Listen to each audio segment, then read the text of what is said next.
Do you dream of starting a business where you can live and work anywhere in the world? Well, then you're going to want to stick around for my conversation with Anastasia, the co-owner of Generation Nomads and a digital nomad business coach. So if you are tuning in live or watching the replay, let us know you're joining. We would love it if you put in the comments where you're tuning in from so we know that you're here. And because it's live, we want to hear from you. So at any point in the conversation, if you have a question that pops up or something that just blows your mind, let us know in the comments because we want to interact with you. So let's kick it off. Anastasia, please introduce yourself, share a little bit about you, your journey personally and professionally. Awesome, Susie. Thank you so much for having me. This is so much fun. I think I'm new to LinkedIn, so I'm super excited about this. Well, not new to LinkedIn, but in this format. So I've never done such a live. So this is super fun, and I love connecting with everybody. So yeah, in the course of the chat, if you have questions, super happy to pick them up.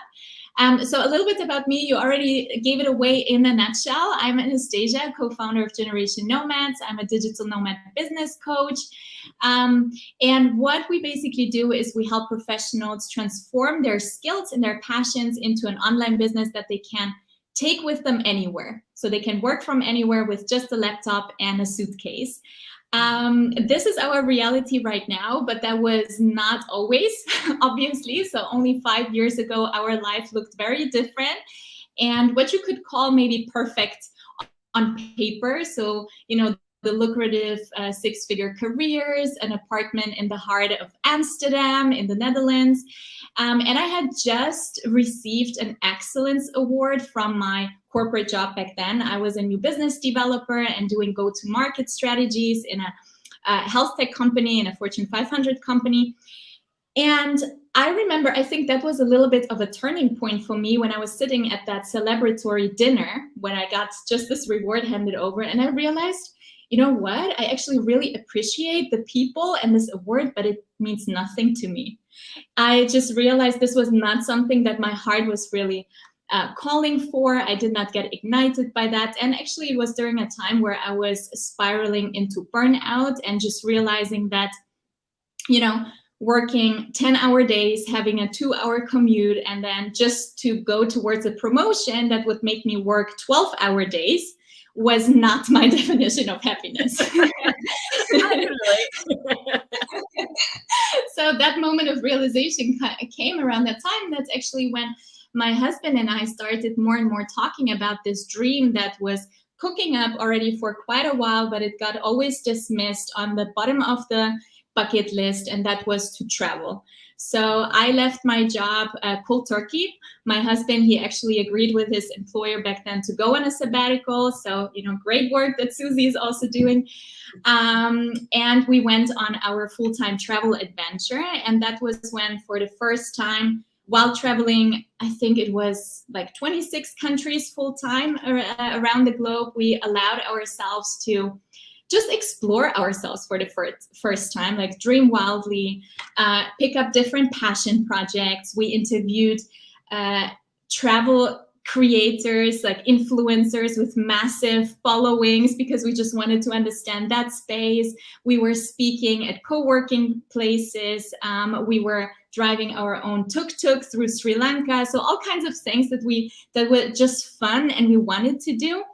And we started documenting our travels online, and that's when we grew our blog, Generation Nomads, to over 20,000 monthly readers.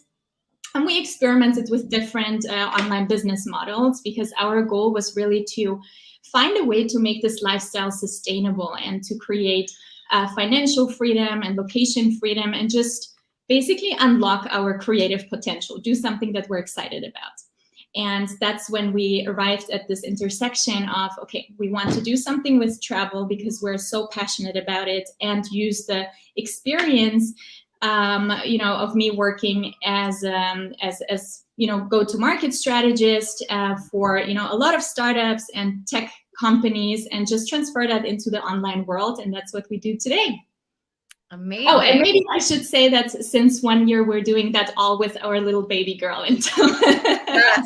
So if you hear anything in the background, because Exactly. it is 6 p.m. your time, right in the Right. heart of dinner Right. time, It's time, that it, madness that every parent knows, myself included. So I have a 3-year-old son, and just listening to your stories, there's so many parallels to your journey and mine as well. So mm, if you're new to me, my name is Susie Chow. I help people live abroad for a month, even if you have a house, pets, kids, job, and no time to plan.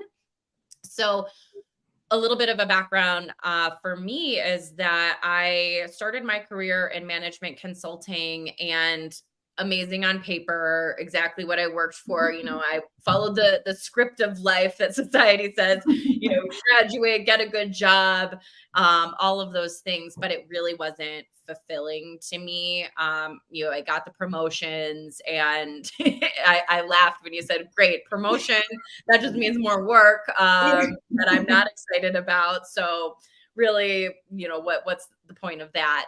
More stress mm, for a little bit more money, but at the end of the day, is that aligned with my values, and yeah. does that even mean anything to me? So my husband and I, we did a year-long sabbatical where we traveled, it's funny, to 22 countries and all 7 continents, which was not the original plan, but things snowballed. Wanderlust just took over, and we wanted to see and explore as much as possible. So when we returned back we were living in Chicago at the time, I went back to my consulting job, and I got a leave of absence for Mm, that time period, for that sabbatical, which was great to have an income to come right back to.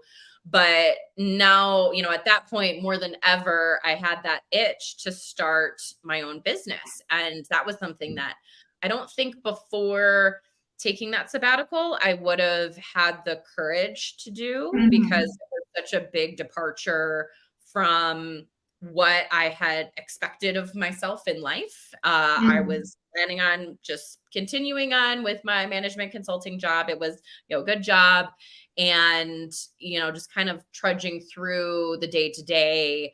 And I got back, and from my sabbatical, and I was on a particularly terrible project. And I know that there's some management consultants or former management consultants that are listening, so they understand the roller coaster. You can get a really good project and then a really terrible project. I was on a really terrible project.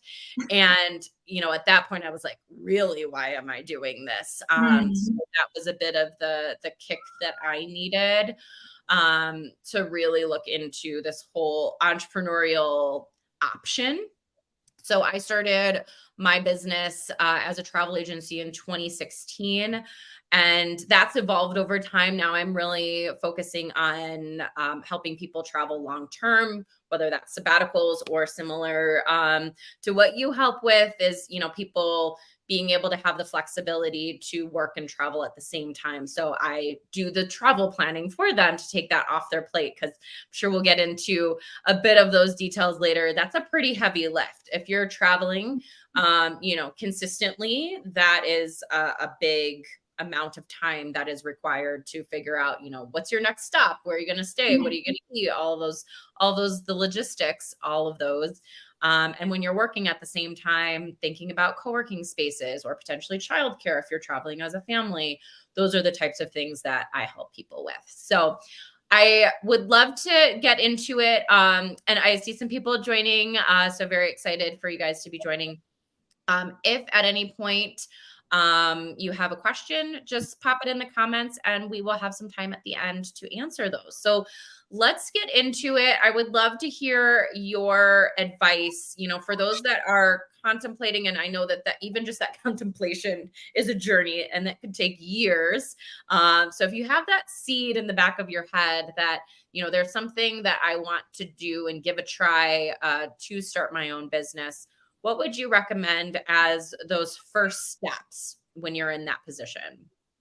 Yeah, absolutely. And I love how you were saying, that this is something that, maybe the idea is not born overnight. Like for some it is, you know, they have the spark and they're like, okay, now I have this idea and I want to go for it. But actually the reality of things is that probably it's something that has been already cooking for quite a while, whether you have been really actively thinking about it or it's just something that you have been sitting on and it comes up once in a while and you never really had either, you know, the time or the mind space or just, you know, the gut to kind of go after. And you might find yourself at a place where you're saying, okay, you know what, I'm done with kind of postponing because there is not a better time, right? I mean, the question is always, if you don't do things now, then when is a better time to do them? And then if you cannot come up with that answer, then the best time is now, right? Even if you can't, I would even question if you can come up with a better time. Is it really a better time or are you just delaying? Exactly. Because imagine like, you know, if you imagine you would have started that idea when it came up, where would you be right now? How would your life look like? And the last thing that you want to do is kind of that this, you know, time excuses or postponing or all the, you know, the reasons of I'm doing it later, I'm doing it next year, that this will turn into my biggest regret that I didn't start sooner, right? So you don't want to get to that point. And yeah, so I love the intro that you gave to that and to come to the steps. So I think what is really, and that's where actually our vision, so when I say our of Generation Nomads, of our, let's say, company vision of what is a freedom-based business, right? That's where I would really love to start with. And sure, like in the freedom-based, we have the travel aspect. So that may look like different for, you know, different people. So let's say for me, I enjoy traveling slow. So basing myself at a beautiful location that I love and then spending 2 to 3 months there, going back to our home base, going to a new spot. But we also have clients like, for example, Denise, she is full-time traveling. She's moving quickly. But we also have clients, we just started working with Teresa, for example, and she just moved to Portugal, and that's where she will base herself and create her business from. So yes, so freedom-based, one aspect is travel, but I would say it's much more than that. And that's where our definition of freedom-based comes in. And that's really going for something that you're excited about. That is your definition of a freedom lifestyle, right? A freedom lifestyle meaning that you're not feeling forced to do things like the project that you were, you know, talking about, that you feel just horrible and you don't want to wake up to it, but actually something you're really excited to wake up to. So being done with the hustle mode and, you know, forcing yourself through the day to actually making the shift of allowing yourself to explore something that really makes you excited. And, you know, moments of change, whether they are just active change that you decide that you want to do, or maybe something happens in your life where you find yourself at a turning point, at potentially, you know, a cross section where you ask yourself, okay, where to go? These moments, you know, are especially amazing for just stopping for a moment, pausing, reflecting, asking yourself, okay, what could that next step look like for me, right? And I think one mistake that I would love to call out that many are making is when they find themselves at this point and when they're asking themselves, okay, what is it that I want to do? Which direction do I want to go in? What business do I want to start? That they're asking themselves about their options. Like, what are my options based on the skills that I have? What are my options? And I want to really turn that around and not make it about your options, which keeps you limited and inside a box, but actually think about what are your desires, right? So 80% of the people we work with, they're actually going into entirely new fields. So for example, you know, a client, Sanja, she was for years and years an executive manager in the oil and gas industry, and she was never really, you know, happy, was questioning herself if this is really her purpose. And now she is helping people to actually discover that vision, discover that purpose in their life. Or an architect that we've been working with that was so passionate about acro yoga. I've never heard about acro yoga before. It's like, super cool. And she really wanted to do that. So we were working on helping her to create a course that she launched. And today she has her own studio and she is doing that. So from an architect to, you know, somebody doing acro yoga.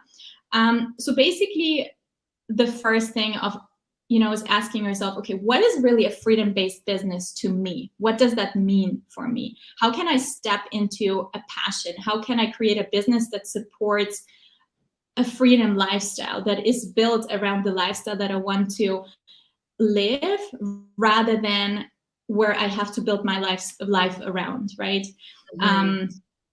Yeah. So when you say freedom based, I mean, are you thinking about asking yourself questions like, I mean, I think it really comes down to values first before you get into like the business idea. It's like, what are those boundaries that you want for yourself? Do you want to prioritize traveling and having the flexibility to travel, maybe time freedom and building a business where you are not needed to, let's say, be on meetings during all hours of the day, or financial freedom.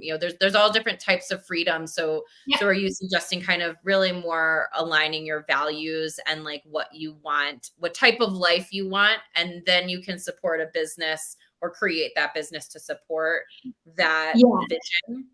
Yeah, absolutely. So it's yeah, I love that question. So indeed, it's about the values, honoring really your deep values, the things that are important to you and are important for you to just create a meaningful life.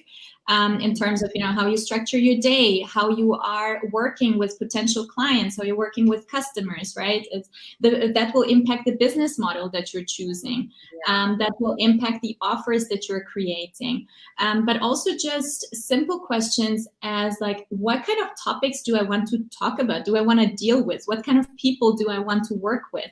What is really that, if I have the choice, it's all about taking back control and allowing yourself to choose, right? Mhm. Rather, again, this the option of like, okay, if I do this, I have to do this and that. No, it's turning it around. And if I can choose, which I can, how do I want to actively create um, my life so that I can then create a business idea or choose a business idea that will, honor that. So we can go into the specifics then in just a second. But just to give you an example again, I remember when I just met Tomer, my husband, it was during our MBA studies. And we both started the same MBA. We met in our, like a couple of first days. It was quite in the beginning. And I remember I already then realized how stuck in my head I was in terms of what my options are and which direction I could go into. So I was just studying, and it was my MBA, so I had some internship experience and all that before. It was both it was a business degree. And I was sitting with him on the steps in front of the university, and I was telling him about that I did all those internships in accounting and controlling and all of that stuff that I would today not that I don't like anymore. And I was just thinking, okay, this is what, will make me successful. And I was sitting there with them and saying, you know what, actually, I would really love to go into marketing, but I'm afraid that my experience is too much in that accounting controlling field. And he was calling me out and he was like, are you serious? We're just in our studies. You have a couple of internships and you're already limiting yourself. But this Yeah. is just to paint the picture of, I think this is a very real thing that is going on in many people's minds, that you just, based on the identity that you created for yourself and what is written on your business card maybe right now, that you feel like this is who you are. And then it becomes difficult to step outside that identity and create a new narrative for yourself. Yeah. Oh, so many good points there. I mean, I think with the identity, that's so powerful to really be able to separate yourself from your job title, especially, if you're in corporate right now and you've been doing that for, let's say, a decade or more, some people watching multiple decades. And it's so easy, especially for Americans. We identify so much to our job title and our role and what we do for work. Yeah. That takes a lot of work to separate that out. That's why I'm so big into sabbaticals, because it forces you to look inward and do some of that work to figure out, like, who are you outside of work. which is Yeah. so important. But I do want to call out the other thing that is so important about what you were saying earlier is about, before, because I think when most people, myself included, when you're thinking about starting a business, it's very easy to just go straight into like, okay, what would my service offerings be? And here's how it would look. And, because again, you're operating from what you think your options are. Mm-hmm. And you're designing that job. It's almost like you want to write a role description that you can find on LinkedIn, right? But what you're saying is so important to evaluate first your values, what kind of business you want, what's most important to you from a time, location, financial, etc., all of those aspects and just general core values, what you want, and then design a business that supports that. And that's very similar for anybody who has seen some of these shows. The very first show I did was with a former colleague, Jess Felt, and we were talking about designing your life and then finding your, find your dream life and then your dream job. The same thing applies, even though I think most people think when you are starting a business, well, then automatically you have your dream life, right? But yes. That's not the case. I mean, you know it, I know it, but it seems so wonderful, right? You're the boss, you call the shots, but then so many of us end up designing a job and a business that we hate.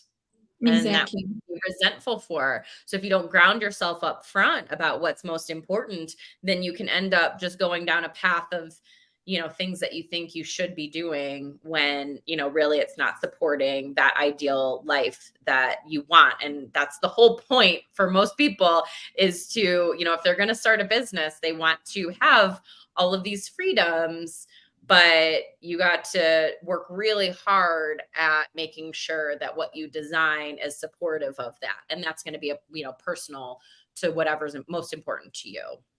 So just wanted to call it a really, really good point.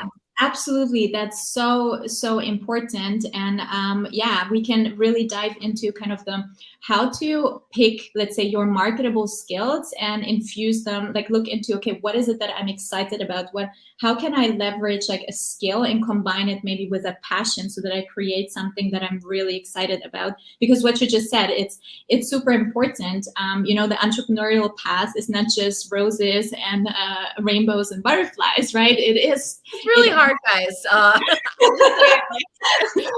mean, I know I talked about like terrible projects, but it's a journey. So I mean, it comes with its challenges, and it's much easier to keep going and to stay excited while you are working through challenges, because they will come inevitably. But the question is, what kind of challenges do you want to deal with? Yeah. So if you're setting yourself up front and actually creating something that is just a different version of the job that you've been in, but you just make it harder for yourself because now you're the boss and you're running the whole thing, then probably you will not be as excited going through it and not having that momentum than if you had a very strong why of why you started that, why it's meaningful to you, and why it's something that you really enjoy doing. And that's when we really love, like where I would love to bring in superpowers. Like that's how we're looking into, the skills, because we want to see it a little bit, not only as your hard skills, right? But also like everything that makes you you. And everything about you is unique because you're a unique human being, right? So we call those things that make you your superpowers. And when we're looking at skills, it goes beyond just your professional skills, right? It's skills also that you have acquired through life experiences. If you're a parent, you have the skills of, raising a child, and that comes with, listening skills and like skills, of travel planning with a child or whatever it is. Maybe you have, gone through a really difficult health issue, or like I mentioned earlier, that example I think of a client helping people now through burnout. That's also a life experience and skills that she has developed from that. So I think it is important to allow yourself to kind of reframe skills by including not only your professional skills, also your skills that you have gathered through your life, like these life experiences, but also your interests, like knowledge that you have accumulated in a certain field. Maybe you're super passionate about gardening and you know so much about gardening, more than an average person. That has nothing to do with your day job, but it's totally something that could help others. So it's really differentiating or allowing yourself to look beyond the skills that you just find on your business card, right? And the skills that you find on your LinkedIn profile to, okay, how can I pair those with things that I'm passionate about? Even if it is looking into what kind of people, what kind of industries you would like to step into. Let's say you are maybe having a marketing background, you're a consultant in some way. And that's also what I wanted to mention. When I came from my corporate background, I very much felt like a generalist. I kind of knew a little bit about everything, but I didn't feel like I'm a super expert into something. I was not, let's say, a JavaScript developer or whatever, that I would say, okay, this is exactly what I would do. I was more like, okay, I could do this and I could do that and I could that. So how do you pair such a skill with, let's say, creating a freedom-based business idea? It's looking potentially into what kind of industries are you excited about? Maybe you're super into fashion and you want to help small fashion brands, market their new, creations or designs or whatever. It's like being creative in trying to look for intersections between your skills, but also your personal interests, and also looking into life experiences that could be, maybe personal challenges you've overcome or personal successes that you've celebrated, and asking yourself, who could those skills and experiences help? Yeah. If any of that resonated, especially the generalist, give a yes in the comments, because I know, especially as a former consultant, like I could do anything. I mean, I would be plopped into a project and I wouldn't really even feel like I would have the skills, but I'd figure it out. And honestly, it's very similar to starting a business. Is you just figure it out. You just have to take those little steps to exploring that more. And I would love to hear a little bit more before we wrap up, just about the digital nomad aspect of this. And if you do want to, if let's say you want to start a business because you want to travel, long term, be a digital nomad, give that lifestyle a try, what would you suggest? Like, what are some of your top tips for transitioning into that digital nomad lifestyle? Yeah, great question. So, and that's so important in terms of picking your business model, right? Because again, as we talked about, you want to choose something that allows you to incorporate that lifestyle into it and to really celebrate that lifestyle. So when we're talking digital nomads, we have the digital in the name, right? So we're looking into digital. So we're looking into digital business models. Looking for us, what we specialize in is helping people to create their own products and services. So online products, online services, digital products, digital services. Why? Because you are really in control, and you can start without a big audience, let's say. So when you're looking into, different forms of online business, you might wonder, you might feel overwhelmed. Okay, if I go online, how can I do that if I don't have yet, social media, or if I don't have a website, if I don't have traffic to my website? How do I get started? And really taking control, creating like your own offering is something that puts you very much in control. And especially what we're going for client, like most of our clients, their goal is to replace their 9-to-5 income as soon as possible, right? That's you want to kind of create that stability and that financial freedom ASAP. So the fastest way to do that is with digital services, right? Whether it's consulting services or coaching services, or maybe done for you services where you're creating websites for clients. You kind of want to look into, okay, what are online, what is a service that I can offer that allows me to operate from anywhere, and serve clients online. And the most important thing is, because people, again, get overwhelmed with, there are potentially 1,000,001 things that you can do, right? And it starts with, so often people think that they first need to have a very professional website. And I was saying, I'm well, laughing because everybody thinks that, but it's like really, it's not needed. Like you can sell from a Google Doc as long as it's exactly. got the information. But I'll let you continue. Yeah. Exactly. So it's, you don't need a shiny website. You don't need a huge Instagram following, or, a social media following in any sort. What you really need to start with is clarity. That's how you break also through the overwhelm. Clarity of what is your offer going to look like, right?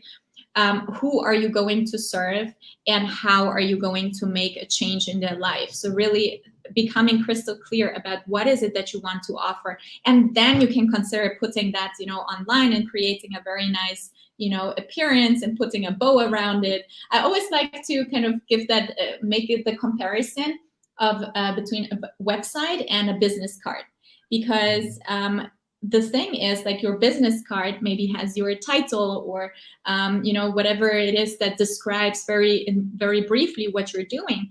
But the most important thing is you handing out that business card to somebody, right? The business card alone does not make a business. If the business card is just lying around somewhere on the streets, that's not how you make money, right? And that's the same thing about a website. Imagine your website, it's just one page in the vast spaces of the internet. This is not your best bet of getting started. It's more about clarifying what is it that you're going to do, and how can you get in touch, connect with the people that might need what you have to offer, and then you're building from there. So it's really that clarity piece. Yeah, I think, and focusing on the serving. Who do you right. want to serve? How do you want to serve them? And Courtney mentioned, like, narrowing down what you would want to do is tough. You got to, like, search for what you want, and just look a little bit deeper. And if you're really not clear, I mean, my advice, before you go down a path of creating your website and everything, just hop on phone calls. If you, let's say, have even a vague idea, you can learn so much by hopping on, like, a free phone call with somebody that you think might be a good fit for this service that you're maybe possibly thinking of. Zero commitment on either side, just having a conversation, understanding, is this something that they would benefit from? Is it something they would pay for? Because although you want to find something that, like, ideally, as people say, you would do for free, like, you don't actually want to do for free, because you do want to make it a business. So I think that, some of those types of, just kind of, we'll call it market research calls, however you want to look at it, are pretty powerful with just testing out something and getting immediate feedback before spending hours and days and weeks building something that isn't actually what people want. So I think that that's, a good place to start. And I also wanted to cover, John had a question about health insurance, and I'll take that one. Because it's definitely a hot topic for Americans, because our health insurance is so expensive. And here's the thing that I actually think it is less. So if you're looking or contemplating to be living abroad, or maybe being a digital nomad where you move either fast or slow, there are insurance policies that are specifically tailored to digital nomads. This is actually something that I recommend. Send me a DM. I can send you a link with more info so you can check it out. But there's multiple policies that support health insurance, not just, because of course there's travel insurance that has medical care more from an emergency standpoint. But now that the digital nomad lifestyle has become so much more popular, there's now specific travel insurance that support the cost of, regular, like, getting your teeth checked, for example. Still need to or should do that, even when you're traveling. And so those things are significantly less expensive than if you were to try to get health insurance policy in the US. So that's, I would say another win for traveling, especially. The other thing to that point too is doing what's called geo arbitraging. So as you're building a business, you can choose to work from countries that have a significantly lower cost of living compared to the US.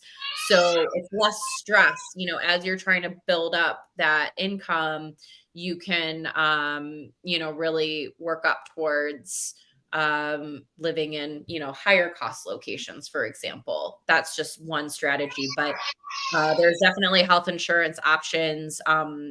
Different case when you come back to the US, if you don't have a policy that is in place, then, you would need to, at that point, have a separate probably travel insurance policy just for the US, just in case of emergency, because, if you are in the US without health insurance, that's a much different situation than many other countries that have public health care.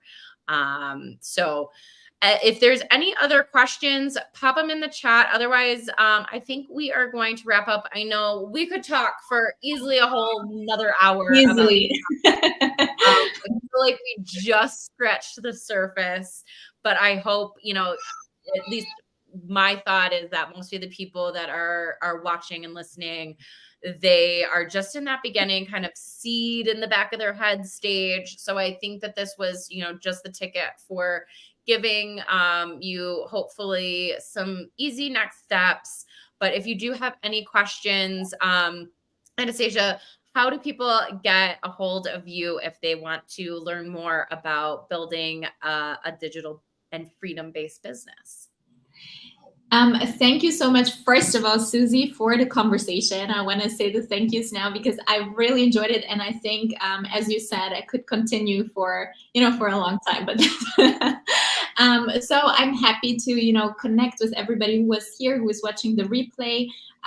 You can just I'm on LinkedIn as well, so with this name, Anastasia Arwas, you can connect. I would love to give away actually a resource. So we have, usually it's a paid book that we have. It's called The Freedom Project, and I thought that this would be something that is really fitting this conversation, because this book is a blueprint with steps and examples and prompts. It's really kind of like a workbook.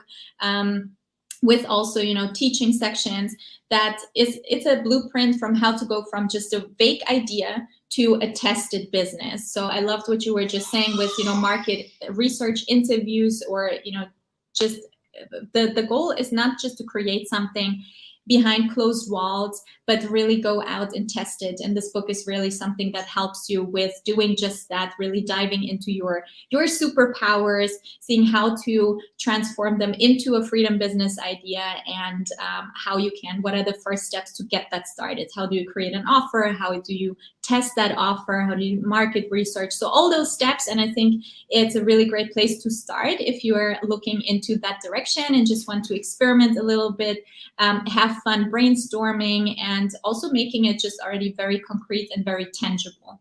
So it's called The Freedom Project, and I would love to give it to you if you've been watching this for free. So I was thinking maybe the easiest way is if you just send me a message saying freedom on LinkedIn, and I will be sending you then the link.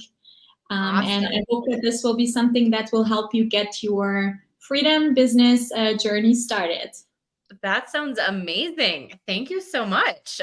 Very, very generous. And if you are interested in learning more about how you live abroad for a month, maybe you just test out the digital nomad lifestyle for a month. That's, one approach. You don't have to go all in and take that huge leap right away. But it is, I think, a really cool opportunity to just get a little taster, dip your toe in.